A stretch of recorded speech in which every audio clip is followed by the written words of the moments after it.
હાલો હાલો હાલો hello hello hello મારો અવાજ આવી રહ્યો છે? હા કે ના મિત્રો? જરાક જો અવાજ આવી રહ્યો તો જરાક હાજરી પુરાવી દેજો ભાઈઓ બહેનો. હા ચાલો ત્યારે કેમ છો? મજામાં પાર્ટી?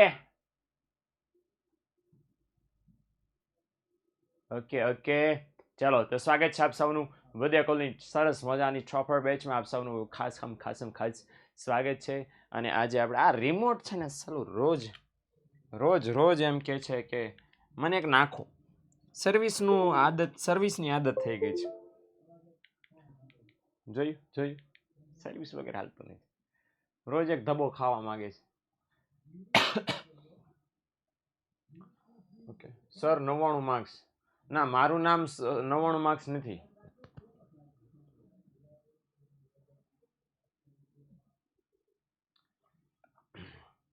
અચ્છા જે લોકો પ્રાઉડલી પોતાના માર્ક્સ કહી રહ્યા છે એક વખત સૌથી પહેલા એમને કોંગ્રેચ્યુલેશન. 100 માર્ક્સના પેપરમાં આટલા બધા 57 સવાલો તમારે લખવાના હતા અને એમાં તમે આટલા બધા સરસ માર્ક્સ લાવ્યા છો એ બદલ ખૂબ ધન્યવાદ. પણ મને લાગે છે આમાંના અડધા એવું ઉડવા માંડ્યા છે, ધાબે પહોંચી ગયા છે ઉડતા એ સાહેબ પાંખો તો આવી જ ગઈ છે. સમજાણું? જો છીંક આવી ને સીધા ખાડામાં પડશો. એટલે આ તમારા માર્ક છે ને એ બસ આમ જ છે, આમ સમજણ પડી ને? આના કાંઈ કામના નથી. ક્યાં કામના છે? બોર્ડ વાળા કામના છે. એમાં 98 લાવે, એમાં 100 લાવો. આહા લોઢામ લીટો, ગોળના ગાડા, ઘીના દડા, સમજી ગયા? એમાં આવવા જોઈએ. આ તો હવે ઠીક છે. સમજાણું? ક્યાં આવવા જોઈએ માર્ક્સ? બોર્ડની એક્ઝામમાં માર્ક્સ આવવા જોઈએ. અને નંબર અગત્યના નથી દીકરો. મારા સ્કૂલમાં મારો પહેલો નંબર આવ્યો, મારી સ્કૂલમાં મારો બીજો નંબર આવ્યો. એટલે આવી ખુશીઓ છે એ સારી છે. પણ આ ઓલા હોય ને સામાન્ય લોકો કે ઠીક છે, ઓ યે મારો પહેલો નંબર આવ્યો, મમ્મી મને ચોકલેટ, ઓલો. આ એના માટે છે ભાઈ. આપણે ક્યાં લાવવાનો છે? બોર્ડમાં. હે ને? બરાબર 78 તમને કેવું છું કહેવાય નહીં, પણ આમ 60-70% આજુબાજુ હોય. પણ સ્કૂલમાં પહેલો નંબર ઉઠ્યા વાહ 12માં 75% પહેલો નંબર આવ્યો સ્કૂલમાં. આપણે ટકા પૂછીએ કેટલા? કે 75%. પણ કુમારી જેટલા કોઈ નથી. પણ મારા ભાઈ અહીંયા અમારા ટોપર બેચ વાળા 78 એમના એવરેજમાં લાવીને બેઠા બધા એમના માછા વગેરે. જો કોમ્પિટિશન જોવો ભાઈ. કોમ્પિટિશન શું છે તમને કહું? ગયા વર્ષે બોર્ડની પરીક્ષામાં 700 માર્ક્સમાંથી જો ટોપરના ટાર્ગેટ તમને કહું છું. આ સામાન્ય પોપા વિદ્યાર્થીની ટાર્ગેટ નહીં, ટોપર બેચ છે ને તમને ટોપરનો ટાર્ગેટ આપું. બોલો 98 દિવસની વાત છે, આથી ગણી લ્યો. ઓકે આ બી સિરિયસ પ્લીઝ. Okay 700 mark. હા એટલે તુંય લડી લે. હારો હાર ટોટલ 700 માર્કના પેપર હોય છે ને 7 વિષયના. હા કે ના? 700 માર્ક્સના પેપર હોય છે. ગયા વર્ષે બોર્ડની પરીક્ષામાં કેટલા માર્ક્સ હાઈએસ્ટ છે ખબર? પહેલા નંબરને 686 માર્ક. કેટલા? 686. ટકા કાઢી લો 98 પોઈન્ટ સમથિંગ થશે. આ કયા ધોરણની વાત કરું છું? 12મા ધોરણની વાત કરું છું. કયા પ્રવાહની વાત કરું છું? કોમર્સની વાત કરું છું. અને તમે છે એકાય વિષયમાં 90 પર આવી ગયા. આહા ઓહો સર મારે માર્ક્સ આવ્યા સર, મને કોંગ્રેચ્યુલેશન બોલો. અલ્લા પણ હું બોલે? આ ટાર્ગેટ હોવો જોઈએ તમારો. હદોડા પોદોડા થઈને મીંડા ઠેકડા મારવા ત્યાં. મેં પૂછ્યા કોઈને માર્ક્સ? મેં કેમ અચ્છા માર્ક્સ નથી પૂછ્યા? મને શ્યોરલી ખબર છે કે તમારા બધાનું રિઝલ્ટ આવી ગયું છે. મને કેમ જાણવામાં રસ નથી દીકરાઓ? એટલા માટે રસ નથી કે તમને જે છે ને મન કે ઓહો આટલા આવી ગયા હવે બોર્ડમાં વાંધો નહીં. આ નિરાંત થાય ને એ જ નુકસાનકારક છે. તમારે મારા તરફથી વેલિડેશન જોતું હોય કે વાહ વાહ કોંગ્રેચ્યુલેશન, વાહ અરે વાહ સરસ મારા દીકરા કીપ ઇટ અપ, તો તમને થશે નિરાંત. અને એકવાર નિરાંત થઈ ગઈ દબાઈ નમા. સમજાણું ને? એટલે તો શું કરવું? એટલે મુકેશભાઈ બરાબર અંબાણીની જેમ કરવાનું છે. હું કે ગમે એટલું ભેગું કરો, સંતોષ એટલે નહીં જ લડી જ લ્યો ઠેઠ ઊંધી. આપણી પાસે આ 98 દિવસ બીજી વાર નથી આવવાના, નહીં જ આવે, ગેરંટી આપીને કહું છું. તો અત્યારે જ લડો, અત્યારે જ આ કામ કરવાનું છે. હે ને? આટલા દિવસો તમારી અને બોર્ડની પરીક્ષા વચ્ચે છે. આ બીજી વાર કોઈ દિવસ નથી આવવાના જિંદગીમાં. અને અત્યારે જેવું કામ કરશો ને એવું બોર્ડની પરીક્ષામાં સારા ટકા તમને મળવાના છે. ક્લિયર થઈ ગયું? શું આમ બાજુમાં? હા હા માર્ક સમજણ પડી ને? એટલે આ વસ્તુ ખાસ ધ્યાનમાં હા આપી દેવાનો વિશાલ આવું પૂછે છે હું લેવા મારા ભાઈ? સમજણ પડી? એટલે આ વસ્તુ ખાસ ધ્યાનમાં રાખજો તમારા માટે. છે કેટલો ટાર્ગેટ છે? 686. હાલો કેટલા એમ કે છે સાહેબ હું લાવીશ?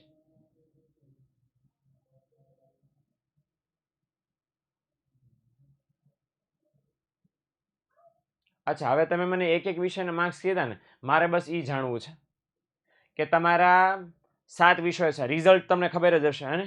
અચ્છા એક મને કહો કે તમારા 7 વિષયોમાં કયા વિષયના, એ વિષય નહીં બોલતા પ્લીઝ, વિષય તો તમને ખબર છે મારની જ જાણવો, કારણ કે રિઝલ્ટ તમારે લાવો છે.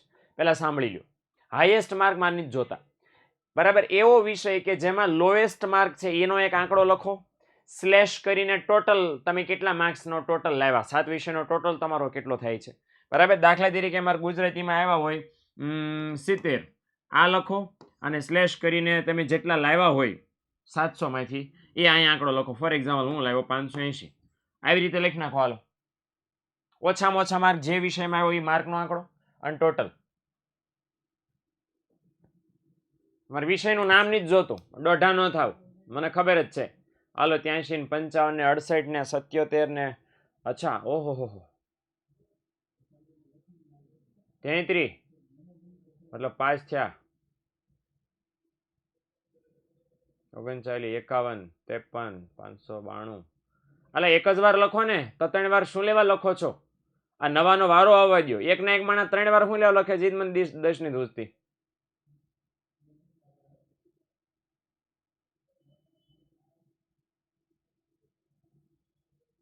હાલો હાલો આગળ આગળ હાલો, ચલો લખો હું જોઉં છું. ચાલો, આ ખુશીબેન નો આવ્યું હોય તો ખુશીની વાત છે, આવશે ત્યારની વાત ત્યારે, કાંઈ વાંધો નહીં. અને નો આવ્યું હોય ને તો કાંઈ ટેન્શન નહીં લેતા, અત્યારે જે પ્રોસેસ થાય છે ને તમારે અત્યારે કરી લેવાની, હે ને? એટલે તમે એમ ન કહીએ કોગલે અમે રહી ગયા. ઓકે, અત્યારે શું હું કરું છું એ જોજો અને પછી કરી લેજો એવી રીતે. ઓકે, એટલે જેને રિઝલ્ટ નથી આવ્યું એ લોકો અત્યારે જોજો શું આપણે એનાલિસિસ કરીએ છીએ. ડન.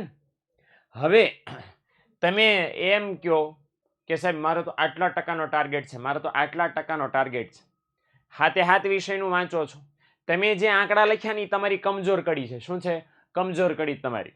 તમારા જે ટોટલ છો ને એ ટોટલ એટલો જ કેમ છો? એમાં આ વિષયનો સૌથી મોટો ગુનો છે. સમજણ પડી? એની પાછળ સૌથી વધારે પડવા જેવું છે, આનાથી ભાગવા જેવું નથી. આઈ એમ વેરી શ્યોર કે જેટલાય આંકડા લખ્યા એમાં સૌથી વધારે પ્રમાણમાં રિપીટ થતો હશે ઇંગ્લિશ, પછી એકાઉન્ટ અને સ્ટેટ. ઓકે, બાકીના એકાદ બે વિષયો વાળા હોઈ શકે છે. અને જે વિષય હોય, હું નથી કહેતો ભાઈ આ જ હોય, 7 માંથી કોઈ પણ વિષય હોઈ શકે છે. તો એ વિષય તમારી કમજોર કડી છે, એને તમારી મજબૂત કડી બનાવવી જ પડશે. તો તમે જે માર્ક્સ લાવો છો એના કરતા એમાં પ્લસ થશે, નહીતર પ્રોબ્લેમ જ પ્રોબ્લેમ છે. ઓકે, એટલે પેપર 7 વિષયના છે અને 7 વિષયના સરખા કેલ્ક્યુલેશન તમારા બોર્ડના પરીક્ષાના ટકાવારીમાં ગણાવવાના છે. આ બાબતનું ધ્યાન રાખજો. ડન. આજનું મોટિવેશન આ જ હતું. બસ તમે કૂદ્યા ને એટલે, ન કૂદ્યા હોત તો હમણાં ભભડાઈ નાખે. બરાબર, હવા નહીં, પ્લીઝ નહીં. ઓકે, હવા વાતાવરણમાં સારી, અને હવે તો એ હારી નથી રહી. અમદાવાદમાં તમે દિલ્હીમાં જાઓ તો અંદર તો બિલકુલ નહીં હારી. સમજણ પડી ને? અંદર બિલકુલ નહીં સારી, ગેસ જ થાય નકો. એટલે ખોટી હવા બિલકુલ નહીં રાખતા, હે ને? મહેનત કરો. બરાબર, અને ડાઉન ટુ અર્થ રહ્યો. કોઈ તમારા વખાણ કરે સમજી લો કે આપણે એવા થવાનું છે, આપણે એવા છીએ નહીં. સમજે ને? હું કોઈ વખાણ કરે ને આપણા, વાહ વાહ બહુ ડાયો દીકરો, આ હા હા હા, તો આપણે હા પહેલેથી જ ઉછેર જ આપણો એવો, વાહ આપણી શેરીમાં આપણી જેવું કોઈ નહીં, ગામમાં તો એકો. બરાબર, એ 2 લીટી કે 10 લીટી તમે જોડી દો હારો, તો કોણ દોઢું કરે તમને? તમારે એવા બનવાનું છે, હે ને? આ સમજણ રાખવાની છે. કોઈ વખાણ કરે ને એટલે હારવાર બરાબર વાદે વાદકણા ને એ નિત્ય કરવાનું. તમારે એવા બનવાનું છે, આ ધ્યાન રાખજો. ઓકે, આ હોય ને બરાબર, અમારા હોય જ બજરંગ દળ ખાસ હોય. હા હા, હું તો એમ જ કહું, મમ્મી પપ્પાને કીધું કરું રોજ પગે લાગુ, હાંજ પડે તો પગે લાગુ તો અલગ વાત છે, પણ હું તો રોજ પગે લાગીને જ નીકળું છું. બહુ ડાયો દીકરો. આ પોતાનું બ્રાન્ડિંગ કરે છે કે મોટા થાય ત્યારે કાયમ આવે ને, છોકરો તો ડાયો હતો પહેલેથી, કાંઈ વાંધો નહીં તમારે હકવો વાત. અને ન્યા આ લાંબા ગાળાના વિચારો, રિઝલ્ટ પછી જોઈએ વખાણ. હે ને? હા, રિઝલ્ટ પછી તો સમજો તમે થાકી જાવ એટલા વખાણ કરીશ. પણ અત્યારે મહેનતનો સમય છે, અત્યારે કૂદવાનો, ઉત્સાહમાં આવવાનો, હવામાં રહેવાનો, ખોટા વેમમાં રહેવાનો સમય નથી. વેમમાં રહેશો તો ડેમમાં પડશો. હે ને? એટલે ધ્યાન રાખજો. અને ડેમમાં પાણી નથી અત્યારે. અત્યારે હશે તો બહુ ટાઢું હશે શિયાળાનું, ધ્રુજી જાય આંગળા બધા તમારા.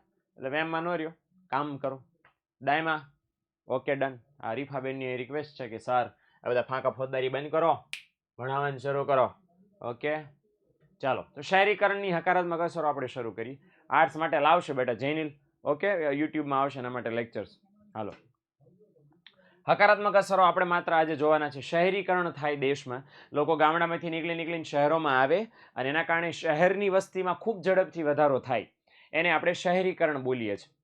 ઓકે, હવે આજે શહેરીકરણ બોલીએ છીએ એ થવાથી દેશમાં ફાયદા શું શું થાય, ઓકે, કયા કયા પોઝિટિવ ચેન્જીસ થાય આપણે દેશમાં, એની આપણે જાણકારી મેળવવાનો પ્રયત્ન કરે. પાઠ્યપુસ્તકમાં બહુ શોર્ટમાં આપી છે, આપણે ઓર વિગતવાર સમજવાનો પ્રયત્ન કરશું. પહેલું છે માળખાકીય સુવિધાઓ. પહેલો સવાલ માળખાકીય સુવિધાઓ એ કઈ? તો વાહન વ્યવહાર, સંદેશા વ્યવહાર, વીમો, બેન્કિંગ, શિક્ષણ, આરોગ્ય, વીજળી, રેલવે, પેટ્રોલિયમ વગેરે વગેરે. આ બધી સેવાઓને માળખાકીય કે પાયાની સુવિધાઓ કહેવાય. હવે જો કોઈ પણ દેશમાં શહેરીકરણ થાય તો આ બધી સુવિધાઓ વધે. કયા લોજિકથી વધે ભાઈ? તો નાનું શહેર હતું એટલે કઈ સુવિધા એટલી બધી હતી નહીં, પણ પછી ત્યાં ઉદ્યોગની સ્થાપના થઈ એટલે રોજગારીની તક વધતા માણસો આવવા માંડ્યા. વસ્તી બહુ ઝડપથી વધવા માંડી. વસ્તી ઝડપથી વધવા માંડી ને વસ્તી આવે તો એ રહેતા જરૂરિયાતો માંગે કે ભાઈ લાવો અમારે સ્કૂલ જોઈતી છે, અમારે દવાખાનું જોઈએ, અમારે આમ જોઈએ, અમારે તેમ જોઈએ. હવે જે માંગ કરે છે એ પૂરી કોણ કરે? ઓલો ઉદ્યોગ એક જ હતો પહેલા, પણ એને ખબર પડે કે આપણે એકલા જ નહીં ભેગું થાય એટલે ઘણા બધા નવા ઉદ્યોગો સ્થપાય. સ્કૂલ વાળાને ખબર પડે ઓહો હો આટલી બધી વસ્તી છે, ચલો ખોલો બીજી સ્કૂલ, ત્રીજી સ્કૂલ, ચોથી સ્કૂલ. દર્દીઓને ખબર, દવાખાના વાળાને ખબર પડે આટલા બધા લોકો માંદા પડે છે, એક હોસ્પિટલ નહીં થાય, જાજી હોસ્પિટલ ખોલો. એટલે વસ્તી વધે તો બધી જ સેવાની માંગ વધે અને માંગને પહોંચી વળવા માટે આ બધી જ સેવાઓ છે એ ઊભી કરવામાં આવે. બધું જ શરૂ થાય, બધું જ ખુલે, બધું વિકસે. અને આ બધું જ્યારે ખુલે ત્યારે પરિણામ શું આવે? એ બધું બાંધવામાં, બનાવવામાં લોકોની જરૂર પડે. અને લોકોની જરૂર પડે તો ફાયદો શું થાય? કે લોકોને જરૂર પડે તો લોકોને મળે રોજગારી. શું મળે? લોકોને રોજગારી મળે. રોજગારી મળતા શું પરિણામ આવે? લોકોની આવક વધે. આવક વધતા વસ્તુ ખરીદવાની એમની જે શક્તિ છે લોકોની, એમાં વધારો થાય. વસ્તુ ખરીદવાની શક્તિમાં વધારો થાય તો પરિણામ શું આવે?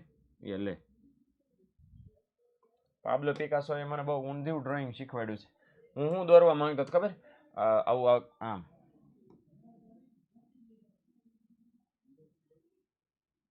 માંડ દોરાણું લ્યો.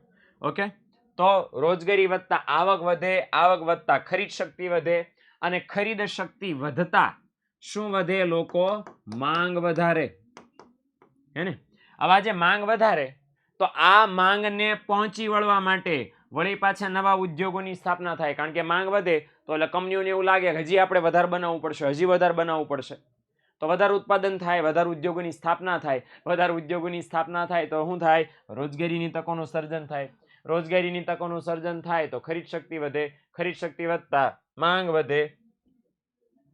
માંગ વધતા ઉદ્યોગો સ્થપાય, રોજગારી સર્જાય. આમ સતત અને સતત ચક્ર ચાલ્યા જ કરે. હું શોર્ટમાં લખી દઉં. ઓકે, આ શહેરીકરણ થાય, ઓકે, તો પરિણામ શું? વસ્તી વધે. વસ્તી વધે તો શું પરિણામ આવે? માંગ વધે. માંગ વધે તો પહેલું શું થાય? માંગ વધે તો બધી સેવા વધે. સેવા વધે તો પરિણામ શું આવે? લોકોને રોજગારી મળે. રોજગારી મળે તો પરિણામ શું આવે? આવક વધે. આવક વધે તો પરિણામ શું આવે? ખરીદ શક્તિ વધે. અને ખરીદ શક્તિ વધે તો શું વધે? માંગ વધે. અને આ પછી બરાબર આમ સતત અને સતત સેવાય વધે અને ઉદ્યોગો વધે. તો સતત અને સતત ચક્ર ચાલ્યા કરે, હે ને? અને એ પોઝિટિવ ચક્ર છે, આપણા દેશને ફાયદો થાય એનાથી. ઓકે, તો આમાં ચક્ર બરાબર, સાયકલ મારી સરળ જાય. ઓકે, ટીન ટીન ટોકરી વગાડતી જાય. મહેશ, મેં તારો સવાલ જોયો છે, નેવરો પડો એટલે જવાબ ડિટેલમાં આપો બેટા.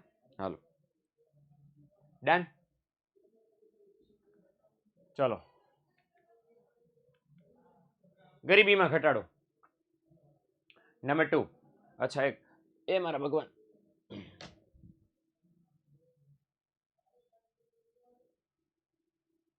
ઓહો હો, નો નો નો નો નો નો નો નો નો નો નો નો નો નો. ચલો,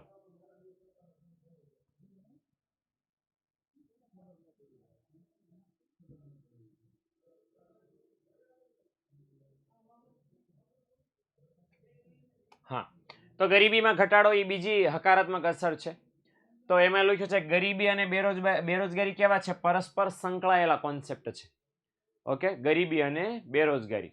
ઓકે, જેની ફુગાવો પણ વધે જ ને. નહીં નહીં નહીં બેટા, જો આપણું ઇકોનોમિક્સ આનો અભ્યાસ એવી રીતે કામ નથી કરતો. જ્યારે છે તમે એક ટોપિક ભણો છો ત્યારે બીજી સમસ્યાની વાત નહીં કરવાની. સમજણ પડી ને? ફુગાવો વધે તો એ ફુગાવાની ઉપર છે.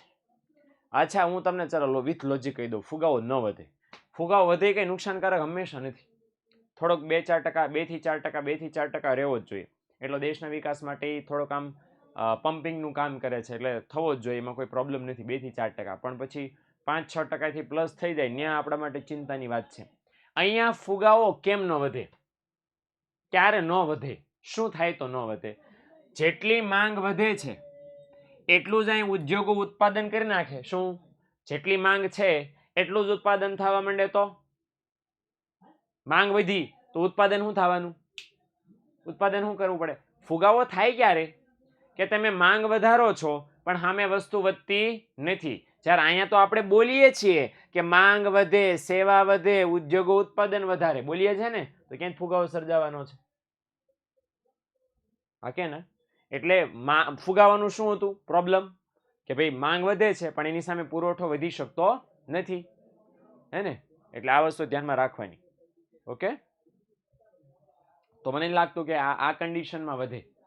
ઓકે, કોઈ લખ્યું છે બધા મુદ્દા નથી. એલા ભાઈ, તમને કીધું છે ચેપ્ટર શરૂ થયું ત્યારે આ ચેપ્ટરનો એકમાત્ર એવો સવાલ કયો? સ્થળાંતરના કારણો. એ જ બધા મુદ્દા લખવાના છે, બાકી બધા 5 મુદ્દા વાળો નિયમ લાગુ છે.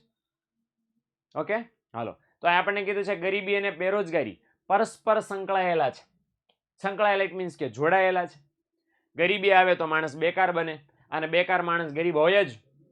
એટલે બંને બહેનો છે, એ એક બેન છે એને બોલાવો તો બીજી આવે જ, ગેરંટી છે, હે ને?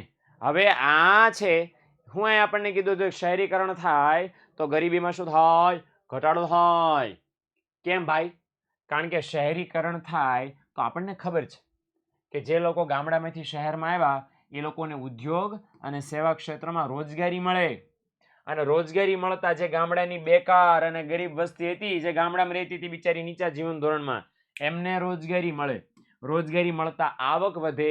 આવક વધતા પોતાની જરૂરિયાતો પૂરતા પ્રમાણમાં સંતોષી શકે, અને એના કારણે એની ગરીબીમાં શું થાય? ઘટાડો થાય. શું થાય? ઘટાડો. ઓકે, એટલે આ રીતે છે એ ગરીબી છે એ ઘટી જાય. લોકો જે ગરીબ હતા ગામડામાં એ લોકો શહેરમાં આવે તો સ્વાભાવિક છે એમને નાની તો નાની, મોટી તો મોટી રોજગારી મળે. અને એકવાર રોજગારી મળે તો એ આવક વધે. આવક વધતા જરૂરિયાતો સંતોષી શકે, અને એના કારણે એમની ગરીબી શું થાય? ઘટી જાય. ઓકે, ચાલો. ત્યાર પછી છે સાંસ્કૃતિક વિકાસ. ઓકે, કોનો સાંસ્કૃતિક વિકાસ થાય? દેશના લોકોનો, સમાજનો, વ્યક્તિનો, જે શહેરીકરણ મતલબ શહેરમાં રહે છે એનો. શા માટે? કારણ કે શહેરમાં સૌથી અગત્યની સુવિધા છે શિક્ષણ. એની સુદ્રઢ એટલે કે પૂરતી સુવિધા હોય અને સારી સુવિધા હોય. ઓકે, તો એના કારણે શિક્ષણ દ્વારા સર્વાંગી વિકાસ કરી શકાય, જેથી સમાજને એક સુસંસ્કૃત એટલે શિક્ષણવાળા, ઓકે, સંસ્કારવાળા, ઓકે, મેનર્સવાળા, સમજણવાળા માનવીની ભેટ મળે. કોઈ વ્યક્તિ ભણે, બરાબર ને, તો સમાજને શું ફાયદો થાય? સમાજને એક સારા વિચારવાળો, સુઘડ વ્યક્તિત્વવાળો વ્યક્તિ મળે, અને એ વ્યક્તિ મે બી કંઈક એવું કામ કરે જેથી આખા સમાજનો ઉદ્ધાર કરી શકે. ઓકે, હવે શિક્ષણની સિસ્ટમને દોષ દેવાને બદલે એક હું વ્યાખ્યા આપું છું, આગળ આપણે આવશે ત્યારે હું કહીશ જ, બરાબર ને, કે તમે આખા ગામ પાસેથી અપેક્ષા રાખો છો સરકારની જ સુધરતી અને દેશના લોકોની જ સુધરતા અને પાઠ્યપુસ્તકો આપણા જૂના જમાનાના હાલ્યા કરે છે અને આમ બધું થયા કરે છે ને આપણે ગામને જ દોષ દયા કરીએ છીએ કે ભારતમાં શિક્ષણની સુવિધા આમ નથી ને અમારા સ્કૂલમાં ઈંટું દેખાય છે ને બરાબર કબૂતરા ઘૂઘું ઘૂઘું કરે છે ને અમે જે ભણીએ છીએ આંકડા 2014 વખતના બાબા આદમ વખતના છે ને શું કરી શકાય? તમે શું કર્યું એ કહો પહેલા, હાલો. આ બધાનો દોષ આપણે દઈએ છીએ. આપણે શું ચેન્જ લાવ્યા? હે ને, જો આવ્યું ને વિશાલ, હે ને, આપણે રોવાનું મસ્ત આપણને આવડે છે, રોઈ લ્યું. ઓકે, બધા જ રોવે છે A to Z. તમારો વાંક છે. આ જો સ્ક્રીનમાં દેખાવ, જો બસ અમે સામે આંગળી કરો છો. લે, કાળા ટી શર્ટમાં એક ધોળા લોગાવાળું ટી શર્ટ પહેરીને આ ઉભા રહી ગયા. તમારે એક વિષય ભણવાનો, અમારે 7 વિષય ભણવાના. અચ્છા, હું ભણતો ને ત્યારે મને હંમેશા એવું લાગતું કે એટલે આ સાહેબોને કેવી મોજ, હે, જ્યારે હું 11 ભણતા મને થયેલું, સાહેબોને કેવી મોજ, એક વિષય ભણાવવાનો, એ ચોપડી લીધા કોઈક ચોપડી લઈને આવે, કોઈક ચોપડી લીધા વગેરે આવે, આ વાંચી જાય, કોઈક ભણાવી જાય, કોઈક સારું ભણાવે, ન ભણાવે, લેશન આપીને થાય કાલે લેતા આવજો, આ નીકળી જાય. અને એ ઓફિસમાં બેઠા ચા પીતો આપણા ધબકારા વધી જાય, ઘરે જઈને લખશું કઈ રીતે આ બધું? બીજા દિવસે ફટ કાંડા દુખી જાય આપડા, અને એ આવીને બસ આમ જ કરે, લીટા મારે, અધૂરું છે, 2 લીટા લખ, 5 વાર લખ, 10 વાર. ક્યાં કાંઈ પ્રોબ્લેમ છે? ત્યારે મને આવું લાગતું હતું, કારણ કે વિદ્યાર્થીની દ્રષ્ટિએથી જોઈએ ને કેવી મોજ આ લોકોને. આપણને ગમકાવાના આ લોકોને પૈસા મળે છે, લા, આપણને ખીજાવાના પૈસા મળે આ લોકોને, લે આ લે. પણ હવે એવું લાગે છે કે એ જે ભણતા ના ને એ બેસ્ટ હતું, કારણ કે એમાં તમારે એકની ટેન્શન હતું, તમારું પોતાનું જ ટેન્શન હતું. હવે ક્લાસમાં 60 જણા છે, અહીંયા તમે આટલા બધા જણા છો, આ બધાનું લેવાનું ટેન્શન કે હું જે શબ્દ બોલું છું એ તમને સમજાશે કે નહીં સમજાય, આ ચિંતા મારે કરવાની ને. હા કે ના?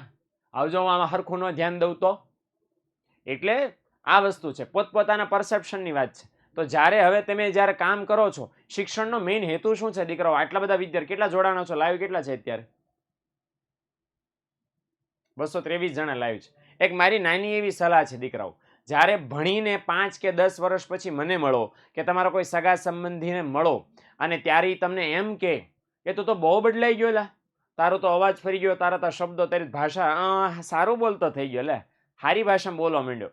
તો આ ખરાબ બાબત નથી. તમને એમ કે ને એટલે તો બદલાઈ ગયો, તો એ ખરાબ બાબત નથી. કોમ્પ્લિમેન્ટ લ્યો કે તમે તમારા જાતમાં પરિવર્તન કર્યું, તમારી ભાષામાં પરિવર્તન આવ્યું, તમારા બોલવામાં પરિવર્તન આવ્યું, તમારા મળવામાં પરિવર્તન આવ્યું, તમારા વિચારોમાં પરિવર્તન આવ્યું ને એ લોકોએ નોટિસ કર્યું, બરાબર? અને આ આપણે કોમ્પ્લિમેન્ટ તરીકે લઈએ છીએ, પણ એ નુકસાન તરીકે લેવા જેવું છે. કોઈ આપણને એવું કહે ને કે લે તું તો એવો ને એવો જ રહ્યો, એટલે લે તું તો એવો ને એવો જ છો, કેમ હારું ને, તો આ આપણે વખાણ જ કરતા, સમજણ કરીને વખાણ જ કરતા, આ આપણી નિંદા કરે છે.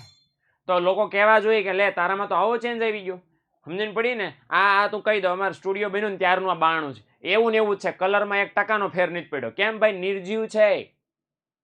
ફેર કોનામાં પડવો જોઈએ? આપણામાં સજીવ છીએ આપણે. એટલે સમજાણું? તો શિક્ષણ શું છે? આપણામાં પરિવર્તન લાવે, આવવું જોઈએ. 11-12 ભણો છો, ક્યાંયથી પણ ભણો છો, ગમે એવી સ્કૂલમાંથી, હળી ગયેલી સ્કૂલમાંથી પણ ભણો છો, તમે ભણો છો ને, નથી ભણાવતા, નથી શિક્ષકો, નથી આમ નથી તેમ, એ બાના સાઈડમાં મૂકો ઘડી. કોણ ભણે છે? તમે. વિદ્યાર્થી કોણ છો? તમે. તો 2% તો 2% ચેન્જ આવવો જોઈએ આપણા સ્વભાવમાં, આપણી કામ કરવાની રીતમાં, આપણા સંસ્કારમાં, આપણા વર્તનમાં, આપણા શબ્દોમાં, આપણી ભાષામાં. આ પરિવર્તન આવવું જોઈએ, તો ભણ્યા કહેવાય. સમજાવો ને? તો શું કહેવાય, કહેવું જોઈએ. ઓકે, બાણું મારે બતાડો, એટલે બાણું તમારા ઘરનું જોઈ લો ને. મારું સ્ટુડિયો બાણું જોઈને તમારે ક્યાં જવું? સાદું એક ખપાટીઓ છે એટલે સીધું ઘરના બાણા જોઈ લો તમારે, એમાં કઈ ચેન્જ થાય કોઈ દિવસ? ચેન્જ તમારામાં થવો જોઈએ. ઓકે, ન થાય સમજી લો તમે બાણા એક સેમ છો. ઓકે, તો આ બાબતનું જરાક ધ્યાન રાખો અને સિસ્ટમને દોષ દેવાને બદલે જરાક એ કરી શકો આપણે શું કરી શકીએ. અચ્છા, સર્વાંગી વિકાસ એટલે કેવો? બધા પ્રકારનો. ઓકે, તમે વધારે ને વધારે શિક્ષણ મેળવો, ડિગ્રીઓ ભેગી કરો, ધેટ ઇઝ શૈક્ષણિક વિકાસ. તમારો મગજ ઠેકાણે રહે, માનસિક વિકાસ. ઓકે, મનોવૈજ્ઞાનિક આનો જ એક પેટા મુદ્દો છે, પણ હું આમાં અલગ લખું છું. મનોવૈજ્ઞાનિક એક છે જેમાં તમારા વિચારો સારા રહે. હવે આમાં ગાંડા ન કાઢો. ઓકે, આપણું કેરેક્ટર, ચારિત્ર આપણું ધ બેસ્ટ બને, હે ને? ચોરી ન કરીએ, ભ્રષ્ટાચાર ન કરીએ, લૂંટીએ નહીં કોઈને ખોટી રીતે, દારો ન દેખાડીએ વગેરે વગેરે. કોઈક ભણે છે અને દુરુપયોગ કરે છે. સામાજિક વિકાસ, સમાજમાં લોકો સાથે સારું વર્તન રાખો, સમાજના લોકોને સુધારવાનો પ્રયત્ન કરો. ખિસ્સામાં પૈસા વધે, આર્થિક વિકાસ. આ બધા પ્રકારના વિકાસ વ્યક્તિમાં થાય. ઓકે, કોનાથી? શિક્ષણથી. એજ્યુકેશન એટલું પાવરફુલ ટૂલ છે આપણા માટે, હે ને? તો એ સર્વાંગી વિકાસ કરી શકો જેથી સમાજને સુસંસ્કૃત મતલબ બેસ્ટ માણસની ભેટ મળે. આવા વિકાસવાળો વ્યક્તિ, આવા વ્યક્તિઓ જો સમાજમાં ઝાઝા વધે, હે ને? શિક્ષણ દ્વારા સર્વાંગી વિકાસનો આઈડલ, તમારા આદર્શ વ્યક્તિ જોતા હોય ડોક્ટર એપીજે અબ્દુલ કલામ. તમે તો એમ રહો છો કે અમને આમ નથી ને તેમ નથી. અરે ઈ ભણ્યા, ઈ જન્મ્યા હતા બરાબર ઓલું રામેશ્વરની બાજુમાં કંઈક છે, રામેશ્વરમની બાજુમાં જગ્યા, ઝૂંપડીમાં રહેતા હતા, ગરીબ લોકો હતા. એમને કયા પ્રકારની સ્કૂલ મળી હશે ભાઈ? તમે આમ બહુ મોટા મોટા રહો છો, એમને કયા પ્રકારની સ્કૂલ મળી હશે? લ્યો, એ કાંઈ હું તાજમહેલમાંથી આવ્યા હતા? તાજમહેલમાં જન્મ્યા હતા? બિલકુલ નહીં. સાવ ગરીબ પરિસ્થિતિમાં હતા. અને ક્યાં સુધી પહોંચી ગયા? રાષ્ટ્રપતિ લેવલ સુધી પહોંચી ગયા. અત્યારે કોણ એવો વ્યક્તિ છે કે અત્યારે મૃત્યુ પામ્યા છે? નથી આપણી વચ્ચે, તો એ રિસ્પેક્ટથી વાત નહીં કરતા હોય કેટલા જણા છે? નામ લે ને તો લોકો રિસ્પેક્ટથી સાંભળે એમનું નામ, એમના કામ. ઓકે, કેમ? આના દ્વારા, હે ને?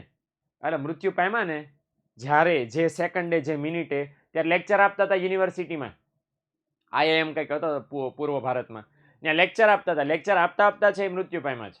એટલે એ બહુ કામની વસ્તુ છે. તમે અંડર એસ્ટિમેટ બહુ કરો છો, હે ને? તો એ શહેરોમાં વધારે છે માટે સમાજનો, દેશનો સાંસ્કૃતિક વિકાસ થાય. શહેરમાં વધારે છે એટલા માટે. ઓકે, ઉપરાંત લખ્યું છે કે વૈવિધ્ય સભર વાંચનાલય, બુક સ્ટોલ અને સાંસ્કૃતિક વિકાસના વિવિધ કાર્યક્રમો પણ માનવીના વિકાસમાં ઉપયોગી. આ બધું શહેરમાં હોય. વાંચનાલય બોલે તો લાઇબ્રેરી હોય, બુક સ્ટોલ એટલે પુસ્તકો વેચાતા મળે, ખરીદી શકો એવી દુકાનો હોય. સાંસ્કૃતિક વિકાસના અલગ અલગ આપણે જેટલા ઉત્સવો તહેવારો ઉજવીએ છીએ એ બહુ વધારે પ્રમાણમાં ઉજવાય અને એની કંઈક સારી અસર આપણા મગજ ઉપર બને અને એના કારણે આપણા દેશનો, આપણો વ્યક્તિનો બહુ સરસ મજાનો વિકાસ થઈ શકે. ઓકે, તમારી જગ્યા આવું હોય તો આ લે, મારે કેવું પડશે કે મારી જગ્યા ખતરામાં છે, છોકરા મારી જગ્યા છીનવી લેવા માંગે કે તમારી જગ્યા આવું હોય તો આવી જાય ભાઈ. તો હું મારે એટલું ગળું ઓછું ફાડો, બરાબર? 50% આપણી ભાગીદારી. હું તમને પીપીટી બનાવી દઈશ, તમારે છે એ બોલી નાખવાનું. ઓકે, હું બાજુ બેઠા રહીને હળી કર્યા કરીશ. ના આમને આમ બોલવાનું તો ઓલું ને ઓલું ઉદાહરણ. Harshil, deal done. ઓકે, મારા દીકરો એમ નહીં કે સાહેબ અમારે ટીચર બનવું હોય તો સીધું તમને, અમારે તમારી જગ્યા આવું હોય તો શું કરવાનું એ બોલો, કઈ બસ પકડવાની? ઓહો હો હો. ચાલો, અત્યાધુનિક આરોગ્યની સુવિધા. હું તો એમ કહીશ કે ભાઈ મારી જેવા હું લેવા બનવું છે, મારી કરતા સારા બનો ને. મારી જેવા બિલકુલ ન બનો. હું તો, મારું બહુ ખરાબ કામકાજ છે, બહુ લબાડ કામકાજ છે મારું. મારી જેવા પ્લીઝ બિલકુલ નહીં બનતા. મારા કરતા સારા બનો. મારું મગજ ભગવાન કરે તમને કોઈ દી જિંદગીમાં ન આપે, મારે કરતા એટલીસ્ટ તમારું બધાનું બહુ સારું હશે. હું તો આટલો, મને આ ચોપડી આટલી બધી યાદ છે, મતલબ એમ નથી ને કે ઓહો મને બધું આવડી ગયું છે, હે ને? એટલે મારા કરતા સારા બનજો પ્લીઝ. ઓકે, મારા કરતા વધારે સારા આગળ નીકળજો. અમારે કહેવા થાય ને, જોયું આ મારો છોકરો છે મારા કરતા આગળ નીકળી ગયો, એવું કહેવા થાય કોકને. નકર પછી બરાબર તમે મારા કરતા હેઠે રહેશો મારે શું કહેવાય? તમારા છોકરાએ પ્રગતિ કરી. ક્યાં છે? હા બસ એ ઓલા પણ છે પટાવાળો, અહીંયા કામ કરે છે, જોરદાર કામ કરે છે, પોતા જોરદાર મારે. મારે શું વખાણ કરવા, હે ને? એટલે બનો, બેસ્ટ બનો ભાઈ. મારા લેવલે નહીં, મારા કરતા આગળ વધો. IIM માં ભણાવો, હું તો એમ કહું છું પ્રોફેસર બનો. આમ પગલા પડે ને છોકરા થથરી જ આવવા જોઈએ, ઓહો આવ્યા, મરી ગયા, અને આમ જ થવું જોઈએ. અને ચાલો, અત્યાધુનિક આરોગ્યની સેવાની આપણે વાત કરીએ. શહેરની વસ્તી વધે તો શિક્ષણની હારવાર આરોગ્યની પણ માંગ વધે અને એને પૂરી કરવા માટે અત્યાધુનિક હોસ્પિટલો ખુલે. અને કેવી હોસ્પિટલો હોય? મલ્ટી સ્પેશિયાલિટી હોસ્પિટલો. મલ્ટી સ્પેશિયાલિટી કોને કહેવાય? કે જેમાં તમામ પ્રકારના રોગોની સારવાર એક જ જગ્યાએ આપણને મળે. એક જ જગ્યાએ બધા રોગોની ઈલાજ આપણો થઈ જાય અને આપણો મોટો ફાયદો થાય. ઉપરાંત એવું લખ્યું છે કે સરકારી અને સ્થાનિક સ્વરાજ્યની હોસ્પિટલો પણ હોય. એવું નહીં ખાલી આ પ્રાઇવેટ હોસ્પિટલ હોય, ગવર્મેન્ટ હોસ્પિટલ હોય. આ સરકારી દવાખાના એટલે સિવિલ હોસ્પિટલો. કઈ સિવિલ હોસ્પિટલ હોય ને, સુરતમાં છે, અમદાવાદમાં છે, રાજકોટમાં છે, વડોદરામાં છે, સુરેન્દ્રનગરમાં છે, ઘણા બધા શહેરોમાં છે. એ સરકારની હોસ્પિટલો છે. અને આ સ્થાનિક સ્વરાજ્યની એટલે કે મ્યુનિસિપલ કોર્પોરેશનની ક્યાં હોય? જાહેર આરોગ્ય કેન્દ્ર. કેટલાય નામ સાંભળ્યું છે જાહેર આરોગ્ય કેન્દ્ર? સ્થાનિક સ્વરાજ્યની હોસ્પિટલો છે. બંનેમાં મફતના ભાવે રોગોનો ઈલાજ થાય છે. આનો લાભ કોને મળે? સીધો લાભ ગરીબો અને મધ્યમ વર્ગના લોકોને મળે. ફાયદો શું થાય? એના કારણે દેશના લોકોનું આરોગ્ય સુધરી જાય અને ઉત્પાદકતામાં વધારો થાય.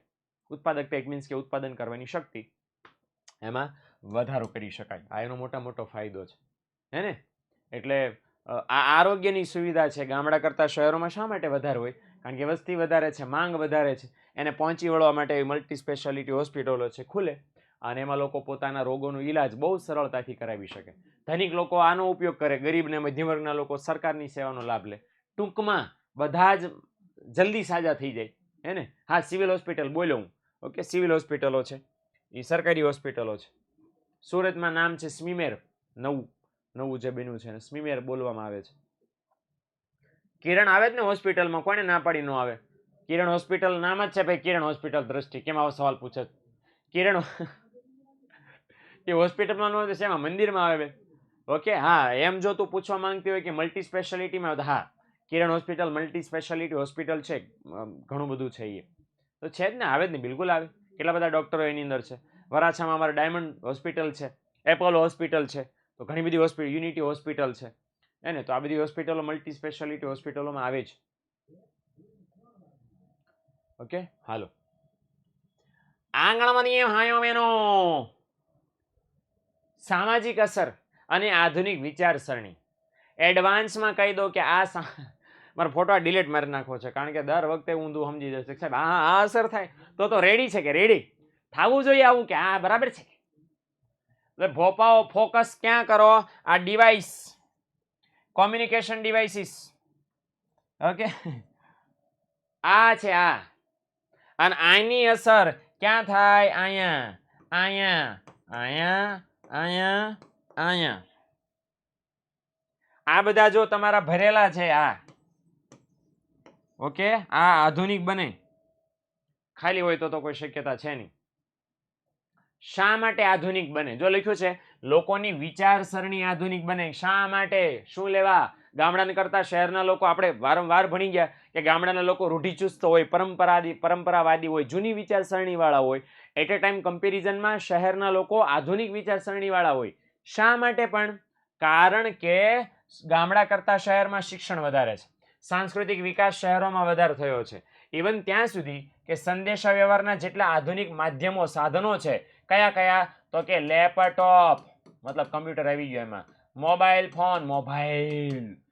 ફોન, ઇન્ટરનેટ, એ વાઈફાઈ બધું એમાં આવી ગયું. આ સાધનો આપણી પાસે હાથ વેચ છે. અને હવે તો ગામડા બાકી નથી, ઇન્ટરનેટ અને મોબાઈલથી. તો જે ઘટનાઓ દેશમાં, દુનિયામાં, આપણી આજુબાજુમાં બને છે, 3 પ્રકારના સમાચાર હોય હંમેશા: લોકલ, નેશનલ અને ઇન્ટરનેશનલ. ગુજરાતમાં આપણા શહેરમાં જે ઘટનાઓ બને, આમાં સુરતમાં વરાછામાં ક્રેન પડી હતી, કેવી ઘટના કહેવાય? લોકલ. તો એ ન્યૂઝને લોકલ ન્યૂઝ કહેવાય, તાત્કાલિક મળે. ઓકે, પછી હું એમ કહું ગુજરાતમાં છે, સુરેન્દ્રનગરમાં છે, 2 કૂતરા ઝઘડ્યા, ઓકે. અથવા તો હમણાં બહુ સરસ તમને સમાચાર કહું, કેરળની અંદર 2 પોલિટિકલ પાર્ટીઓ અને એના કાર્યકરો અલગ, એક પાર્ટી આ, બીજી પાર્ટી આ, કેરળમાં, અને એ લોકો બાંધતા હતા સમૂહમાં બથે આવ્યા હતા સમૂહમાં. અને એટ એ ટાઈમ બરાબર એ સમયે કોઈ એમ્બ્યુલન્સ નીકળી. હવે એમ્બ્યુલન્સ જ્યાં બિચારી ચાલવાની હતી એ રસ્તા ઉપર જ આ લોકો બથોબથી કરતા હતા, બથોબથી. આને પણ દાજમાં બથો બચી, અહીંયા બથો, ઓલો કે બથી. અને એમ્બ્યુલન્સનું ટૂં થયું એટલે લિટરલી આ લોકોએ ઝઘડવાનું બંધ કરીને એમ્બ્યુલન્સને રસ્તો આપ્યો. એમ્બ્યુલન્સ હોય ગઈ, વળી પાછા કોણ હતો બથો, અહીંયા બરાબર, તો કોણ હતું બથી આવ્યો, બાજવા માંડ્યા પાછા. આ કેવા ન્યૂઝ કહેવાય? નેશનલ ન્યૂઝ કહેવાય. મણિપુરમાં વળી પાછી હિંસા થઈ છે, કર્ફ્યુ સરકારે મૂકવું પડ્યું છે, ઓકે. સુપ્રીમ કોર્ટે નિંદા કરી છે કે હવે કંઈક તો સોલ્યુશન લાવો, આ ઘટનાનું 1.5 વર્ષથી ચાલે છે. તો એ નેશનલ ન્યૂઝ છે. અમેરિકામાં ડોનાલ્ડ ટ્રમ્પની ચૂંટણી થઈ રાષ્ટ્રપતિ તરીકે, આ ઇન્ટરનેશનલ ન્યૂઝ છે. સમજાણું? આવા 3 પ્રકારના સમાચાર આપણને બહુ ઝડપથી મળી જાય છે, સારા હોય કે ખરાબ. અને એ આપણને મળે તો એ વિચાર આપણા મગજમાં આવે, ઘૂસે, અને એની અસર આપણા મગજ ઉપર થાય. બરાબર? જો લખ્યું છે ઝડપથી વિશ્વના પ્રવાહોથી આપણે પરિચિત થઈ શકીએ. જે ઘટનાઓ દુનિયામાં આપણી આજુબાજુ બને, હેને, એનાથી પરિચિત થઈ શકીએ. અને એની અસર આપણા મગજ ઉપર બહુ અસર થાય. કે કોઈ સારી ઘટના બની તો સારી અસર થાય, આપણને પ્રેરણા મળે, મોટિવેશન મળે, હેને. અને કોઈ ખરાબ ઘટના બની હોય તો આપણી દુઃખદ, આપણે ઇમોશનલ અસર થાય આપણા ઉપર. કે આવી ઘટના બની, અચ્છા, પછી આપણી પ્રિકોશન રાખીએ, એવી ઘટના આપણી સાથે ન બને એના માટે આપણે સલામતીના પગલાં લઈએ. પણ આ બધું આપણને જાણ થાય ત્યારે ને, આ બાબત અહીંયા આપણે સમજવાની છે. એટલે ઝડપથી લોકો પરિચિત થઈ શકે છે. એની અસર એમના વાણી ઉપર, વર્તન ઉપર, વિચાર ઉપર, બરાબર, રહેણી કહેણી ઉપર, રીતભાત ઉપર, આ બધા ઉપર થાય. ઓકે, અને પછી છે આમના મગજ છે અપડેટેડ રહે. ઓકે, જે બને છે અને શિષ્ટ ભાષા આવે, આધુનિકતા આવે, જે વર્તમાનમાં શબ્દો બોલાય છે, સ્લેંગ એને કહેવાય છે. આ બધા બરાબર, તમારી જનરેશનને આ બધા મીડિયાવાળા, આ બધા ઇન્ટરનેટવાળા કહે છે જેનઝી. સાચું ખોટું? બરાબર ને? આ તમારી જનરેશનને શું કહે છે આ લોકો? જેનઝી કહે છે, જેનઝી. ઓકે, આનો ફૂલ ફોર્મ શું થાય ખબર છે તમને? બસ આટલું જ ખબર છે. આ જેનનો મતલબ થાય જનરેશન. હું જનરેશન. જનરેશન કઈ છે? ઝેડ. તો આની પહેલા આવે એક્સ અને એના પહેલા આવે વાય. બરાબર ને? તો મારા મતલબ મારા ને તમારા મમ્મી પપ્પા આવે એક્સ જનરેશનમાં, બરાબર. પછીની જનરેશનમાં હું આવું વાય જનરેશનમાં. આ લોકોને મિલેનિયલ્સ પણ કહેવાય. મિલેનિયલ્સ પણ કહેવાય. ઓકે, સાવ સાદા સાદા હોય. સમજ પડી? તો અમે વાય જનરેશનમાં આવીએ છીએ. તમે આ બધું જેનઝી. ઓકે, આ બધી જનરેશનમાં આવે છે. 2003 કે 4 પછી જે બધા જન્મ્યા એ બધા બરાબર, મમ્મી મને તો ભૂખ લાગી છે, મમ્મી મને તો ખોટું લાગ્યું, મને તો આઘાત લાગ્યો, દિલમાં મને દર્દ થાય છે, કોઈ મને આમનું કેમ કહી જાય, આ ન ચાલે, મારા પર અત્યાચાર થઈ રહ્યો છે, હું આના પર અવાજ ઉઠાવીશ, મને તો આવું ન જ ભાવે. આ બધું ફોટા પાડે તો મોઢું સીધું ન રાખીએ કે બિચારા, જેવું કેમેરો જોયો ને તો મોઢાને લકવો મારી દે, સીધા ન ઉભા રહી શકે. ઓકે, આવું છોકરીની બાબતમાં મેં જાજુ જોયું છે કે આમ ચાલો તમારા હાથમાં ફોન છે, ફોટો પાડવાનો છે, ભાઈ સિમ્પલ ફોટો ખેંચી લો, આમ કરીને બસ આમ એંગલ ખબર નહીં શું લેવા, હે ને? તો સીધા ફોટા પાડી શકાય દીકરાઓ. ઓકે, કેમેરો છે એ તમે સીધા ઉભા રહેશો તો પણ ફોટો ખેંચશે. પ્રેક્ટિસ કરી દો, હે ને? લગ્ન હોય ફોટા પાડવા, ગરબા હોય ફોટા પાડવા, ફેરવેલ પાર્ટી ફોટા પાડવા, બરાબર, ફરવા ગયા ફોટા પાડવા, ગામડે ગયા ફોટા પાડવા, બસમાં બેઠા છો ફોટા પાડવા, ઊભી રહી ફોટા પાડવા, જમવા હોટલમાં ગયા ફોટા પાડવા, હાથ ધોઈ નાખ્યા ફોટા પાડવા, હાથ ધોવા ગયા ને એટલે વોશરૂમમાં ત્યાં હરીસો હોય ને ત્યાં ફોટા પાડવા, આમ ક્લિક કરીને ગામને પોતાને ફોનનું કવર દેખાડે. હું લેવા આનાથી હું આપણે સાબિત કરી લેવાના છે ને? આ દેખાડાનો જમાનો તો એ છે તમારી જનરેશનમાં. કાંઈ નહીં, હળવે હળવે જેમ જેમ અનુભવો થશે એમ મને ઈચ્છા છે કે ઘટે, હે ને? કારણ કે આપણે આપણી પર્સનલ લાઈફ શેર કરી રહ્યા છીએ સોશિયલ મીડિયામાં, એ ન થવું જોઈએ. ઓકે, લોકોને શું લેવા દેખાડીએ આપણે કે આપણે ક્યાં ક્યાં શું શું કરીએ છીએ. સોશિયલ મીડિયા તમે જેમ વાપરો છો હું વાપરું છું, પણ જે પછી તમે આમ જમવા ગયા ફરવા જઈ તમારી પર્સનલ મોમેન્ટ છે ભાઈ. ફોટા પાડો પણ ગામને દેખાડીને ક્યાં જવું છે? ગામને શો ઓફ કરીને ક્યાં જવું છે? લોકોને કાંઈ પડી નથી, એટલે તો મોજ લે છે તમારી. એનો ટાઈમ પાસ તમારું કન્ટેન્ટ શું લેવા બનવું જોઈએ, હે ને? ન બનવું જોઈએ. જરાક ધ્યાન રાખો, શું અપલોડ કરો છો 2 વાર વિચારો. સમજણ પડીને 2 વાર વિચારો કે આનો મતલબ કોણ ક્યાં શું કરે. આપણે જે કન્ટેન્ટ નાખીએ છીએ, ડેટા મૂકીએ છીએ, તમે તમારા ફોટા પાડો છો અને 2 ધડક લાઇક્સ મેળવવા માટે ના કરવા માટે મૂકી દો છો, એનો કોણ ક્યાં કેવો મિસયુઝ શું કરે છે રામ જાણે, હે ને? તો આ જરાક ધ્યાન રાખો. અત્યારે તો ઢગલાબંધ ફ્રોડ્સ થાય છે, ઢગલાબંધ ડેટાનો મિસયુઝ થાય છે, હેકિંગ તો અત્યારે બહુ બધું પ્રમાણમાં થાય છે. એટલે જરાક ધ્યાન રાખો. આધુનિક વિચારસરણી છે પણ જરાક હવામાં રહેવા જેવું છે નહીં. અને બાય ધ વે વાત કરીએ આમ જો લેમ્બોર્ગિની, મોળું તો આપણે વિચારતા જ નથી.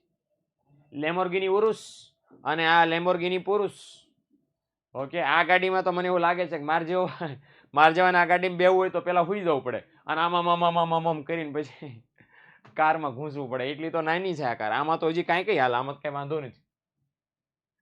ઓકે, આવું ઘર સરસ મજાનું કે જેમાં ધાબો નથી પણ ધાબાની જરૂર ન પડે એવું, અને આવી સરસ કાર. મારી ભગવાનને અપ્રતિમ પ્રાર્થનાઓ છે કે તમને બધાને મળે, 3 4 મળે. ભગવાનને ઈચ્છા બરાબર તમારી બધી ઈચ્છાઓ પૂરી કરે અને ગજબ નાક લેવલનું મળે. હા છે ને, આ રે મારી પાસે 2 તો છે. હવે કેટલીક તમારા મારી પાસે જતી 2 મારી પાસે છે. અને ભગવાનની પ્રાર્થના કે આવું તમને રિયલમાં ભગવાન આપે. આવું ક્યારે પોસિબલ બને? શહેરીકરણ થાય તો લોકોની આવક વધે, આવક વધે તો જીવન ધોરણ સુધરે, બધી જ આધુનિક સુવિધાઓ છે, બરાબર. એના લીધે છે શહેરનું જીવન ધોરણ બહુ ઊંચું હોય, શહેરના લોકો બહુ ઊંચું જીવન ધોરણ જીવતા હોય ને, મોટા મોટા બંગલા બનાવો, હે ને? તો આ બધા બંગલા બને ને, હે ને? આવું સરસ સરસ આવે તમારા ફળિયામાં. ઓકે, એવી ભગવાનને પ્રાર્થના. બાકી આ ગામડામાં તો ઠીક છે. ગામડામાં કેમ નહીં ભાઈ? અન્યાય એટલા માટે આ ગાડી ગામડે જાય પેલો રોદો આવે ત્યાં જ હલવાઈ જાય, બે ટાયર આગળના વહી જાય, પછી આમ થયા કરે. બોલો ખોટું હોય તો બોલો. અને ગામડામાં એટલે કેડના પ્રોબ્લેમ વાળા હોય, મારો રોયો ગાડી લાવ્યો તો એવી લાવ્યો કે હુતા જવું પડે. બોલો, અને બે જ જણા બેહીએ કે આમાં 2 સીટર જ આવે, બે જણા, એક આંખવા વાળો ને એક બાજુ વાળો. લ્યો, આમ હજી કંઈક 4 જણા બેસી શકે, બે જ જણા બેહીએ કે. બોલો લ્યો, શું કામની. એટલે આ કહેવાનો મતલબ એમ છે કે આ બધી સુખ સુવિધાઓ હે ને એ છે એ શહેરોમાં આવવાથી વધે. કારણ કે શહેરોમાં આવો તો રોજગારીની તક તમને સારી મળે છે, ધંધા ઉદ્યોગો સારા પ્રમાણમાં તમે કરી શકો છો, અને એના લીધે છે પરિણામ એ આવે છે કે જીવન ધોરણ સારું વધે, આવક વધે, નફો વધે, તો તમે આવું બધું કરી શકો અને આપણને ફાયદો જ ફાયદો થાય. ઓકે, ફ્રન્ટ ડ્રાઈવર હોય તો ઓકે સર યારે બનાવી તો 2 લોકો માટે છે, તમે સીસીટીવી માછી ન આવે. બિલકુલ નહીં, આપણે બરાબર ને રોકડિયા લાવવાય નથી, પણ આપણે આને સીસીટીવી માછીની જરૂર નહીં. સીસીટીવી માછી તો આમાં હમાય. તમે લીધો ને કલર કાળો હું લીધો હે, ખોટો મસ્યા કલર ખરાબ લાગે, આ તો કાળા કાગડાનો કલર થયો, મરૂન કલર, લાલ કલર લાવ્યા હોય તો અર લાગે બર રૂપાળી. અલ્લા ભાઈ, આમાં આટા વૈયા ગયા છે ને હજી એને લાલ કલર જોઈએ છે ગામના. ઓકે, એટલે સીસીટીવી માછી ક્યાં સંભેરા તમે. ઓકે, બોલો ને મારા પોઈન્ટમાં આવી જાય છે સીસીટીવી માછી. નો બોલો પ્લીઝ. ઓકે, તો આવું છે. મળીએ આપણે વળી પાછા આવતીકાલે. આ નકારાત્મક અસરો આવતીકાલના લેક્ચર્સમાં આપણે જોઈશું. ઓકે, 7:57 થઈ ગઈ છે. મને આશા છે કે આપણે વળી પાછા આવતીકાલે મળશું. શહેરીકરણની નકારાત્મક અસરો ડિટેલમાં ભણશું. ઓકે, મળીએ આવતીકાલના લેક્ચરમાં. ત્યાં સુધી આવજો, Tata by and C you.